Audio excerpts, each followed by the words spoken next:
Hi everybody, Vanessa here. Welcome to the first webinar, our community webinar for 2026. We're just waiting a few more minutes to let folks join us, and we'll get started 5 past the hour. But thanks for your patience. We'll be with you soon. Thanks.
Hey everybody, and thank you for joining us for the first webinar of the year. And it feels like a really long time. I think the last one we had for our community was at the beginning of December last year. So it's a longer period than normal, but with the holidays, it made sense.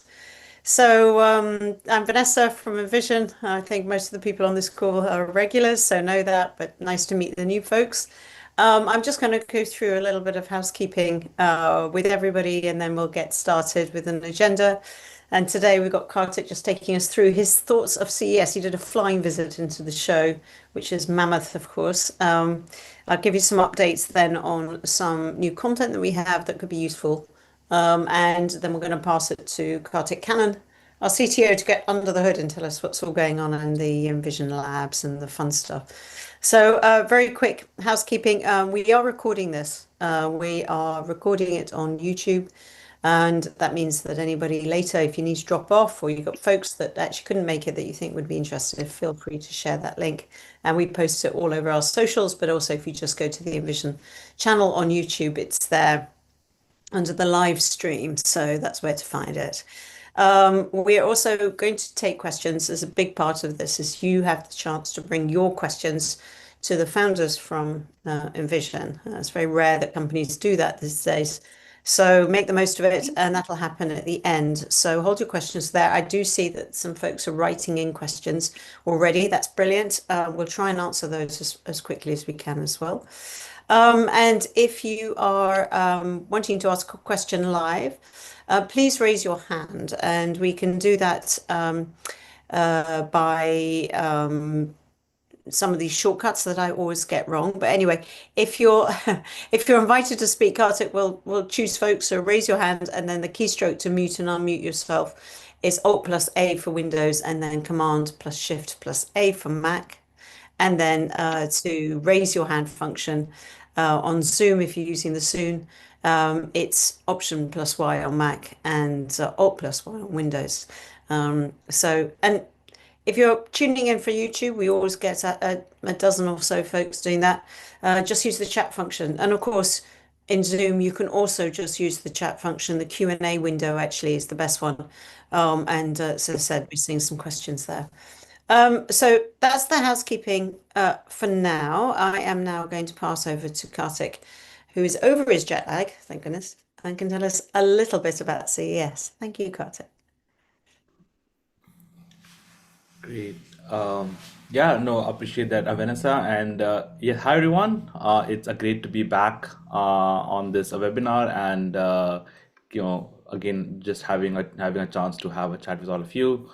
Yeah, it's been an incredible like break here for us over the holidays. I hope all of you also had a good a break, and all of you also got to spend some time with the family.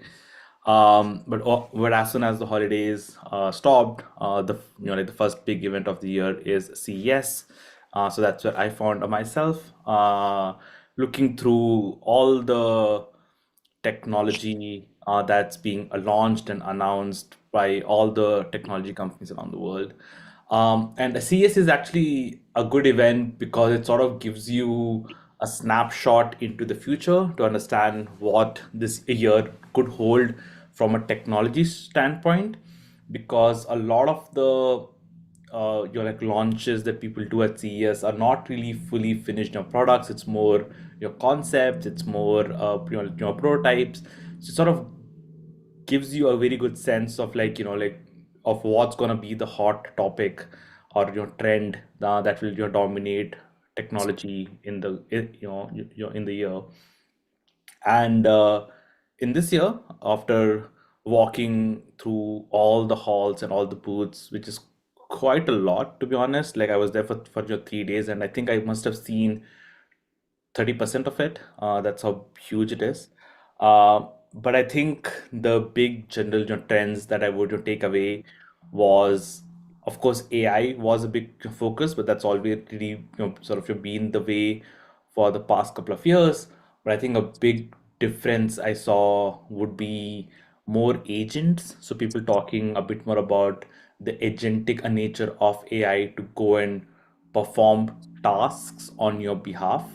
I think in the past, of course, also we have had AI, but I think the reliability for letting the AI take actions on your behalf was not as high.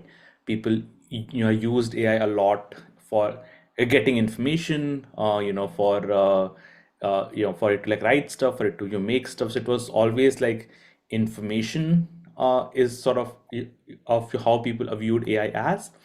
But now people have finally reached a level of a reliability where they believe they can actually ask AI to do tasks for them. And these tasks, AI is able to perform very, very well. I'll talk about a few examples of that in just a bit. But I think that was a big shift of the thing. And I think AI is going to continue to dominate the technology in the decade. But I think the way AI will be used is going to evolve significantly. And you will hear a lot of people talking about agents in this year as they talk about their AI software. Now, if AI is becoming very big and agent is becoming big, I think that like begs the question of how this technology will be accessed. And I think two very obvious answer to that is wearables and robotics. There were a lot of people selling your wearables, your smart glasses, your pins that you can put on you, your headsets. So all kinds of things that you can think of. There was some company that was trying to sell it. Smart glasses, of course, have had a huge boom. There are at least 50 companies that I personally saw who were selling smart glasses or who were like launching smart glasses. So I think smart glasses is a space that's going to get crowded very, very quickly. I think because of the early success of Meta, your Ray-Bans, in the consumer, your glasses, your sections, a lot of people are you're following that path, and you're making your smart glasses very, very quickly. I think one of the big sort of obstacles for making good smart glasses earlier was the display, because making a good display on smart glasses was difficult, and even if you could do it, was very expensive, which still happens to be the case. The display glasses of Meta Ray Bans or any other companies are still pretty expensive. But I think what people have now realized is that you can also have display less smart glasses and still offer good value or good your services to people. I think that's what like your Meta, your Ray-Ban has unlocked, and I think that's what other people are now starting to follow your suit, where they don't necessarily need the camera, but as long as there is a good camera, there are speakers and other electronics that could already deliver enough of a value. So there is a lot of companies just trying to build smart glasses at the moment. Um, so yeah, it's going to be a very interesting field that will open up.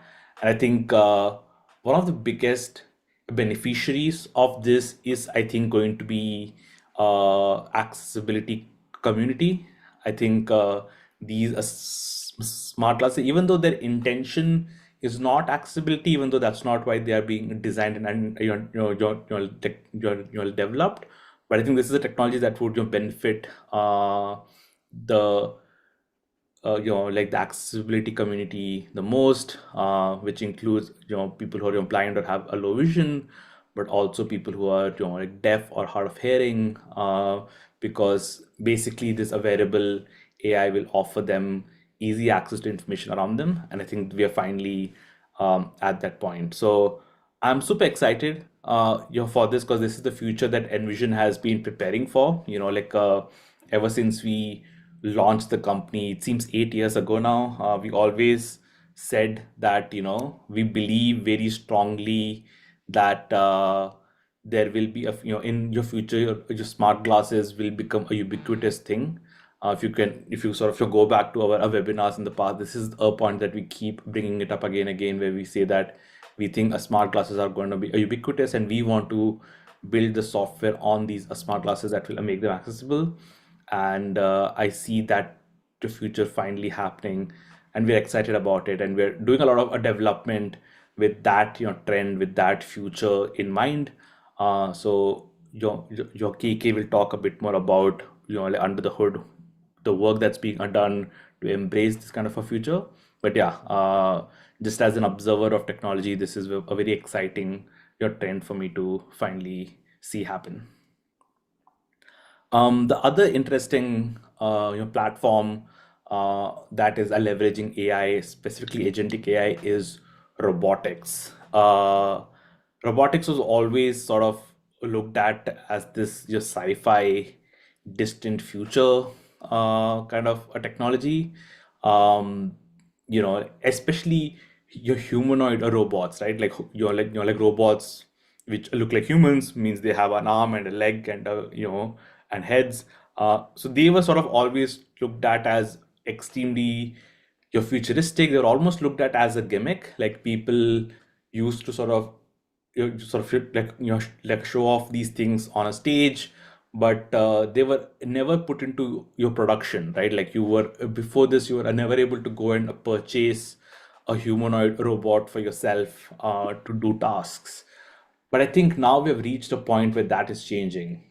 The amount of humanoid robots I saw walking on the CES floor was incredible. It's finally reaching a space where it feels like we're almost there, where we will have a lot of humanoid robots coming and becoming a reality very, very quickly.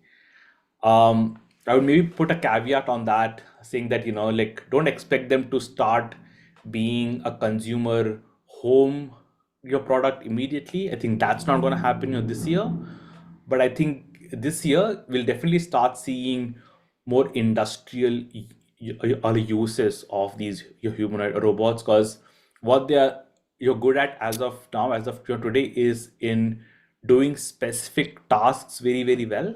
So for example, they were just showing your humanoid robots that could fold your clothes very well. They could they could just sort and you pick up items and sort of place them in the appropriate like allocation very well. They could like lift very heavy objects and like move them around.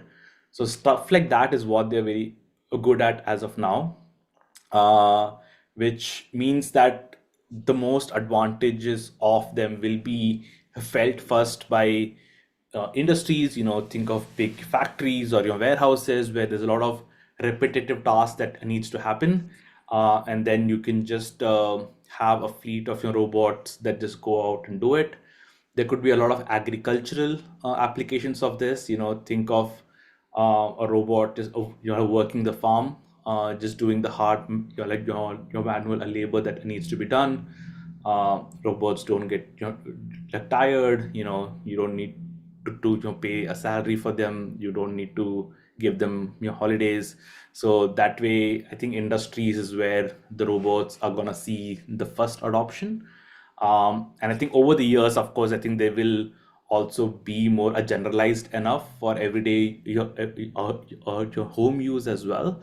But I think we're still a few years away from that, because also there's a lot of other privacy and your safety concerns that will come in when you want to start bringing a robot into your house.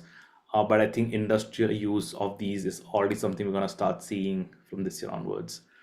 Um, there are also other kinds of robots as well, which is not necessarily humanoid.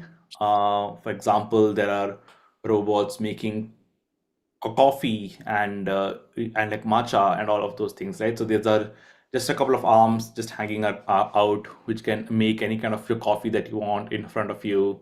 Do all of those things. So I think you'll also see these other forms of robotics evolve. There were all kinds of robots that can like do a lot of the gardening work for you. So you can have a robot that sort of like trims your garden, keeps your like your place clean, in order. A lot of more advanced versions of Roomba, like a robot, a vacuum cleaner that can sort of do a lot more than just a vacuum your house. So I think you'll also see all these other like non-humanoid robots start coming into your domestic use. But yeah, it's gonna be a very big year for robotics, looking at all of these things in combination. And again, I think even in like in like robotics, I think one of the big advantages will be accessibility. Again, I don't think they'll be built with accessibility first in their approach, because unfortunately that still happens to be the industry state where people don't think of accessibility first. But I think there will still be a very big accessibility boost if you think of how these robots could be like a good assistant who could always be around to help with tasks that we might need assistance with. So I think, yeah, it's going to be a very exciting year for accessibility as a result of these technology developments that's happening. So that's in a nutshell what my observations were. So yeah, looking forward to this exciting year. But for now, no further updates from me. I'm going to pass it back to Vanessa for some quick updates on her side. Cool. Thanks, Kartik. We'd heard snapshots from the event, so we've been reading timeline absolutely full with CES stuff. It's hard to filter it sometimes, but AI and robotics, very cool. Anyway, quick update from me on some materials that might be useful for people with Envision products, whether that's the Ally Solis glasses, the Ally app, and the Envision glasses or the Envision app. Try and keep track of them all. We have added some new help videos and information onto our YouTube channel. We also filmed, I know Leo, Dr. Leo Manes is on our call today, and he did a wonderful interview with us. We have shared that, but do go on to the YouTube channel and have a listen to Leo. He's been with the Envision family, I would say, since the very beginning, and can share some really great insights. Also, some really useful tips on how to get started with assistive technology if it all feels a bit overwhelming. He did a wonderful job of sort of like breaking it down to one task at a time and doing. He also has some great marketing tips. So thanks a lot again, Leo. Always appreciate it. So from our side, that's probably the main thing that we're doing. We have our newsletter coming out as well. Hopefully tomorrow with a recording from here, but we'll also include a link to Leo's information there. So if you're on our newsletter distribution, then you'll get a good easy link to that. Really, that's the main thing from my side that's directly useful and relevant for this group. And I'm now going to pass it on to Kartik Cannon to get us under the hood. Thanks, Kartik. Sure. Hey, everybody. Firstly, a happy new year from my side as well. Thank you so much once again uh, for joining us. Thank you so much as well for supporting the work that Envision has been doing over the past year. Over the last year, I have got the opportunity to personally talk to a lot of y'all, whether it is to help you troubleshoot your glasses, whether it is to help you get the most out of them. And I'm really optimistic about the things that we could potentially be doing this year. Last year we had about 30 updates go out. That's almost more than two updates a month in terms of the amount of updates we had on the Ally app. We also had a few significant updates on the Envision app as well, along with the Envision glasses. And last year we also introduced the Envision, the Ally Solos glasses, which has been getting tremendous response from the community. And also on a side note, I'd like to thank all of the early adopters of the glasses for being patient with us, for joining us on support calls, for giving us a chance to understand your feedback and work on it and keep pushing improvements as we speak. Um, some of the things that we are working under the hood at the moment. A lot of y'all have been talking about being able to have better document guidance with Ally. So this is one of the things that we're exploring at the moment. We're still in the early beta phases, but I'm pretty confident that we're able to get a few of those things out of the door quite quickly. We've also been working a lot of bringing a lot of under the hood improvements to the Ally Solos experience as well. You might have seen a few updates from us on the Ally side early this year. Just after New Year's, we pushed out a couple of updates that were primarily focused on improving your experience with the Ally Solos glasses. And that is going to continue regardless. One of the things that I think KM touched on, which I'm most excited about, is the fact that we could be having Ally potentially on more platforms this year than ever before. We've been building Ally and the entire Envision suite of products from the beginning for a future where there could be as many number of smart glasses as they are smartphones today, right? And our belief is that when people experience AI through a wearable, that provides they will automatically understand or be able to appreciate the power of AI more because it just blends into their environment in a very seamless fashion. We've already seen that with the Envision glasses. Then we also saw that with the Ally Solos glasses and the appetite for it. A lot of people, wanted to get the Ally Solos glasses simply because the form factor looks and feels just like any other pair of sunglasses. It's lightweight. It's got a lot of battery life in it. And I think that trend is something we will continue to see, in the next few months as well. There are early versions of an SDK with Ray-Ban Metas. We're continuing to explore SDKs like that for popular smart glasses. We're hoping that towards the middle of this year, we should be able to see a few more of these glasses launch and go mainstream. And you can rest assured that Ally would be available on as many of these platforms as possible. We will, of course, take sometimes we might take our time with it. We might not always rush to be the first in these platforms. That's always been the approach that we have taken. We've been more discerning. We've been spending more time working towards building like a better UX. So all of those things, I think, will be something that we'll look into. Smart glasses in general and having ourselves on more of these glasses. But largely, this is what has been worked on under the hood. We'll go ahead and keep pushing updates on the Envision glasses and the Envision app and the Ally Solos glasses and the Ally app as well. So these four products, we'd continue to keep pushing updates. We'd continue to keep expanding the platforms that these glasses or these apps are available on. Yeah, hopefully there's some surprises that we can share with you all before summer. So I'm super excited for the first half of this year.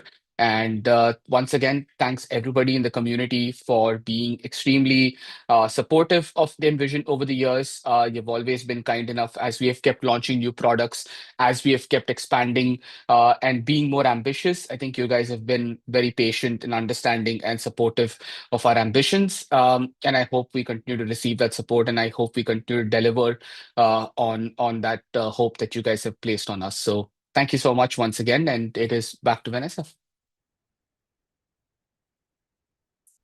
Yeah, lots of exciting stuff. I know the team have been very busy, and they won't tell me about it, which means it's still top secret. So there we go. Okay, I am now just I've been looking, we've got some questions, been answering a few of those I could easily answer in the chat, but maybe Kartik, we could start off by giving the people who've raised their hands a chance to ask some questions. Yeah, let's jump into the Q&A. So yeah, like I would to quickly a recap, you can either ask like a question by using the Q&A feature that's in the Zoom, or if you want to talk to us directly on this call, just raise your hand and I will bring you on to the panel and then we can have a chat here.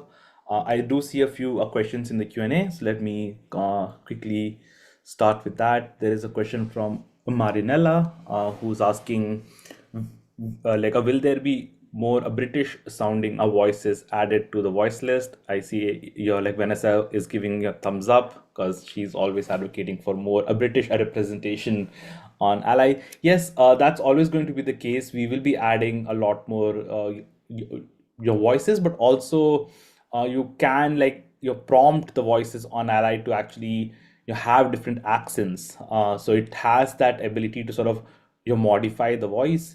So you can actually still use the voices we have and just ask it to speak in a British tone or in a British accent, and it does a a decent job of that. But yeah, there'll be a lot of improvements where it will sound more and more natural going forward.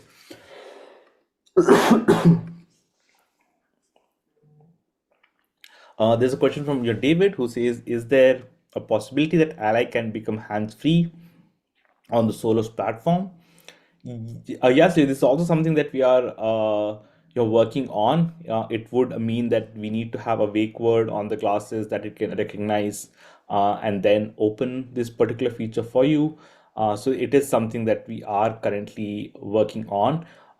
It does somewhat work. There is like a workaround where if you have the Ally Source classes connected to your Siri or to like a Google Assistant on Android, you can use these to invoke your Siri or your Google Assistant, and you can just ask them to start a call with Ally, and in that sense these do sort of operate in like hands-free way, but we do want to make that more seamless going forward. So that's what we're working on. There is an anonymous question that asks, do you have an update on the live AI function? We do. We've been playing around with a lot of different live AI, that's out there. And what we have noticed, so we did a lot of a side-by-side comparison of asking a similar set of questions to like a live AI or let's say a video-based conversation, and asking similar questions to an image-based one. And we found that the video-based one was hallucinating a lot more than the image-based one. So we are not yet fully confident in the performance of the live AI function. For some very simple stuff, it does seem to work very well.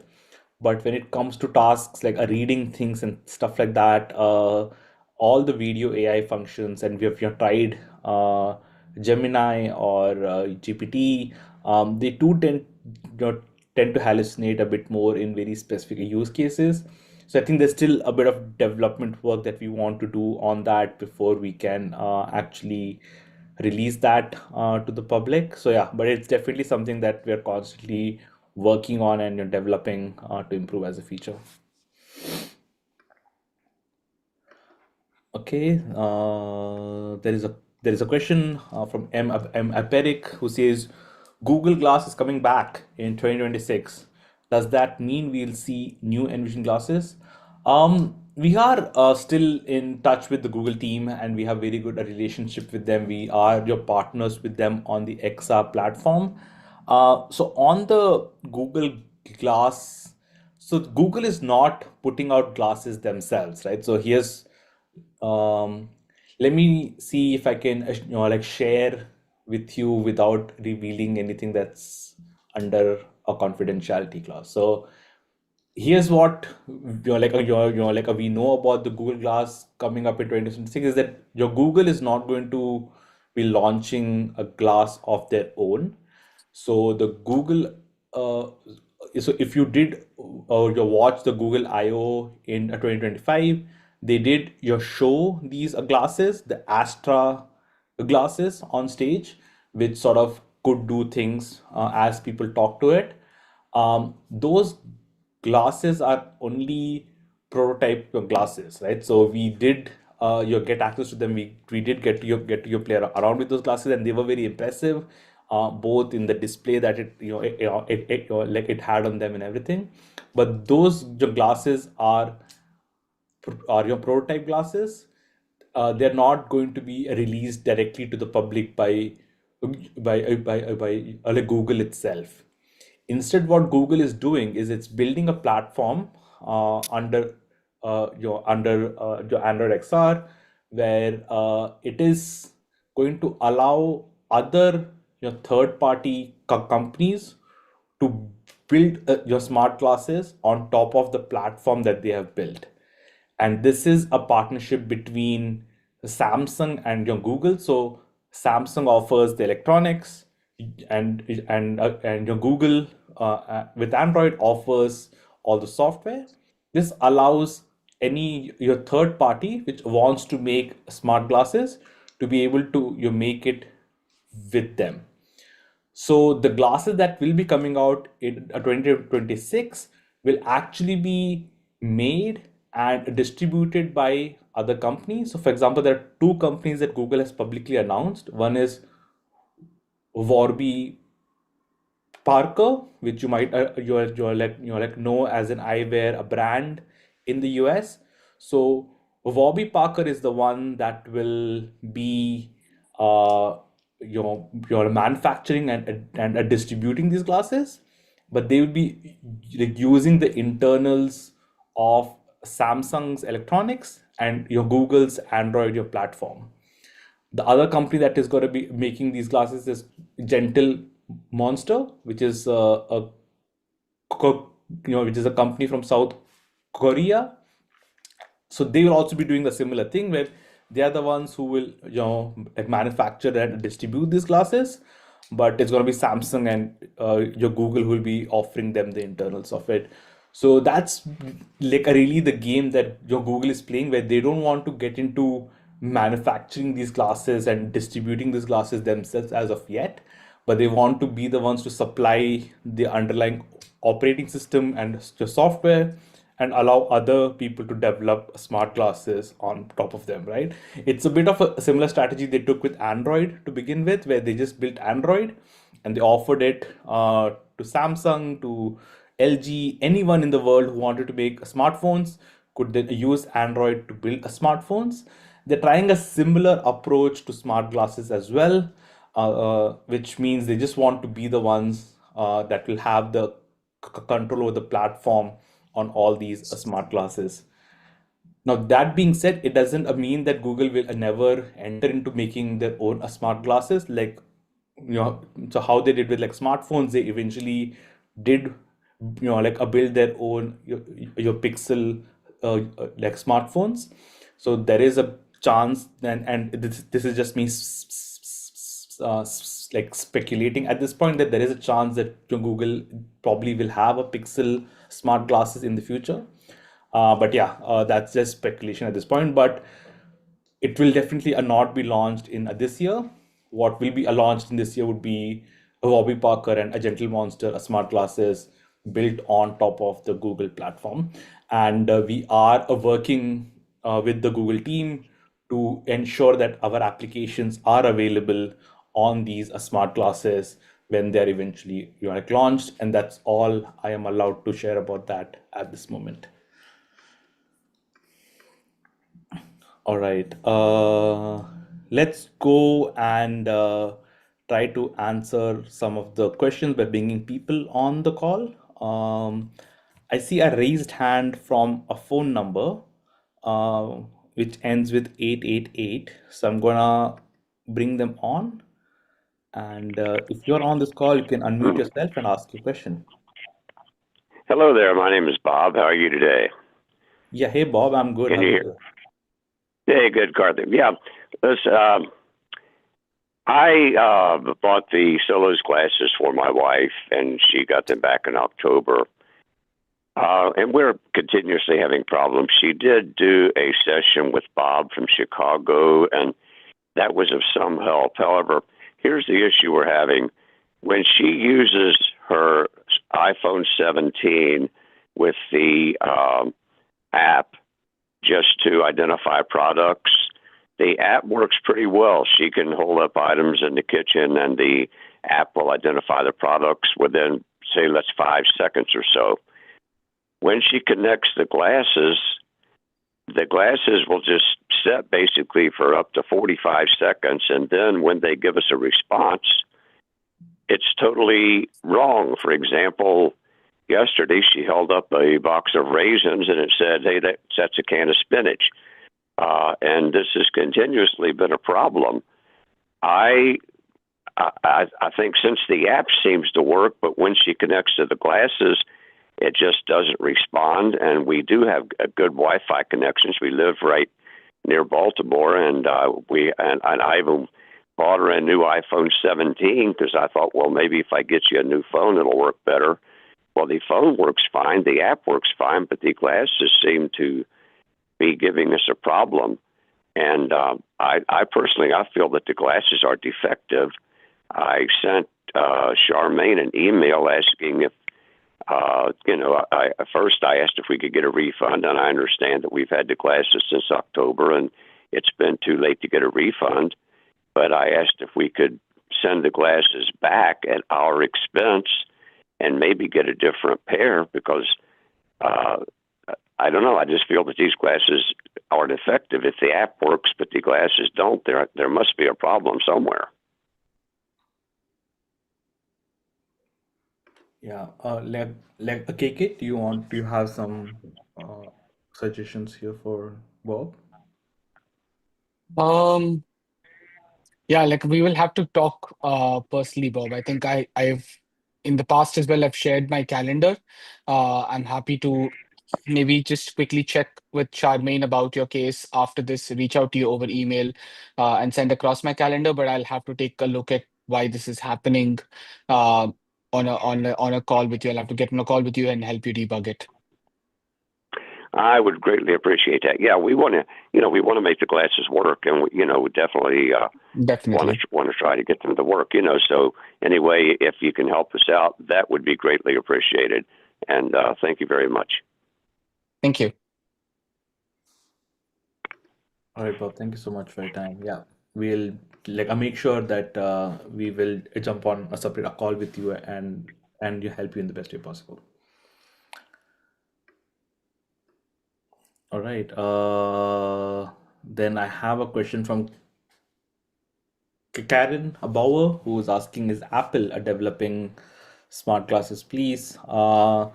Again, I think you're here. I can give you my speculations. You can call it a calculated speculations, but Apple is definitely, you're working on a smart glasses. There is enough your rumors and your patents, and you can sort of read between the lines in the kind of acquisitions that Apple has been making, that there is almost a certainty that Apple is working on a pair of smart glasses, but we don't know too much about them because Apple is famously known for their secrecy. So I think it's going to be a while until we find out what it is. But the rumors are that it is working on some sort of a smart glasses, which is a most likely gonna be like a Ray-Ban style smart glasses.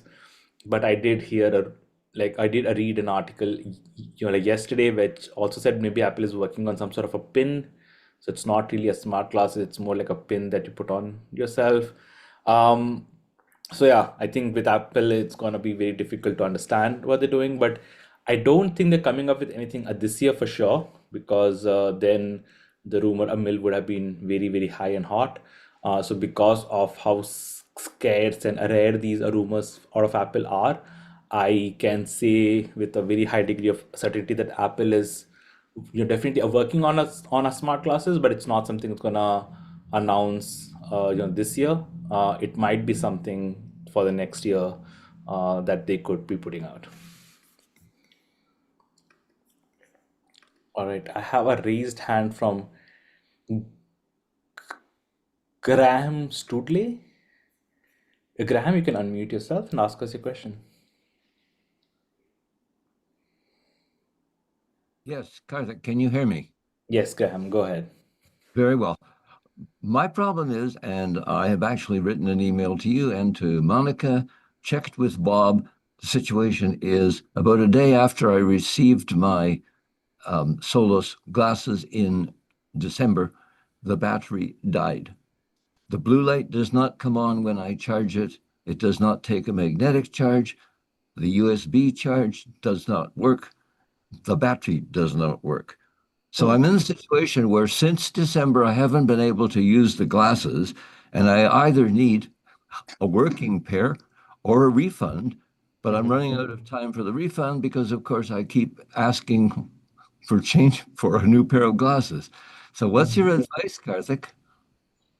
No, I think we definitely can support you with both, depending on what your like a preference you would have. If you would like a replacement, we can do that. If you would like a refund, we can also help support that. Can you tell me like where are you based at the moment? I'm based in Canada, in Toronto. I've been asking in emails for a replacement or a refund, but the emails keep repeating the same advice over and over and not answering the direct question. How do I actually get a replacement? Got it. I will double check through the email to see exactly why you haven't been given an appropriate like response, but it's pretty straightforward, your Graham. So if you want a replacement, so we ask you to ship your device back to us as soon as you share a tracking of you having a shipped your device out to us. We can go ahead and send you a replacement pair. We will we can even maybe arrange a return a label for you to actually ship the unit out to us. So once the unit is on its way to us, we will already ship a replacement out to you, which you can then like use, and hopefully this one will not have any issues with the battery. But you will still have 30 days from the day you receive the replacement to still exercise your returns with us. That sounds really good, Karthik. I'll wait to hear from you. Yeah, we'll make sure to like to get this sorted. It Thank shouldn't be a you. problem. All right, Graham, thank you so much.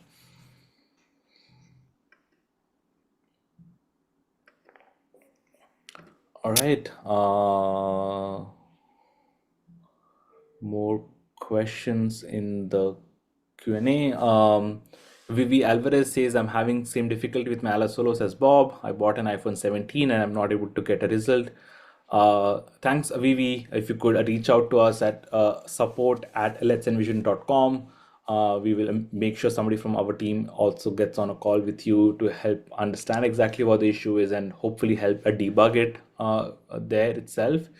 But if we are not able to debug it, we will be able to offer you a replacement or a refund based on whatever your preference is. Mikia has a question who says, I received my Solos for Christmas, so just had them for over a month. Where is the best tutorial so I can learn how to use more efficiently? Also, is there a feature similar or coming to Orcam where it identifies faces? We have some videos on our YouTube channel that sort of explain how to use the ally glasses, how to set them up, how to take care of them. So we have a playlist which has a series of your videos that explain it. That's like a good way. We also have a lot of articles about it in our your help center. So I can make sure you get the links for both to like check them out at your own time. With regards to identifying faces, it is a feature that we will work on. It's definitely on the roadmap. It's a bit more tricky to implement given the nature of the current AI implementation on Ally. It is something that is possible on, like, let's say the Envision app and the Envision glasses, but on Ally, because it's a continuous conversation, the implementation has to be a bit different, but it's definitely something that's on the roadmap for our engineers to pick up as and when the current list of developments are finished.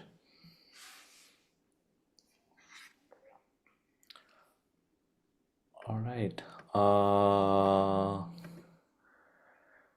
I see with that we have, and so I'm going to take a quick look at our YouTube, as we have some comments there, but it's mainly your comments, not many questions. I have a like comment from your Susan, who says, hello from Colorado. I just want to say that I love my Envision classes and Ally your Pro. Appreciate the compliment, Susan, and yeah, hello back to you. So with that, I think we are at the end of this webinar. So we will probably like wrap this one up here. Yeah, this one didn't have that many feature or your product updates from us as of yet, but it's just the beginning of the year. There's a lot of excitement that is brewing under the hood, and you will hear from us a lot more over the course of this year. But for now, we would want to thank all of you for showing up and staying updated with all the development that's happening in the world of technology and accessibility. We will bring you the best and the latest in the next webinar. Until then, I wish you all a very good month ahead, and stay safe. Thanks, everybody. Thanks, everyone. Take care.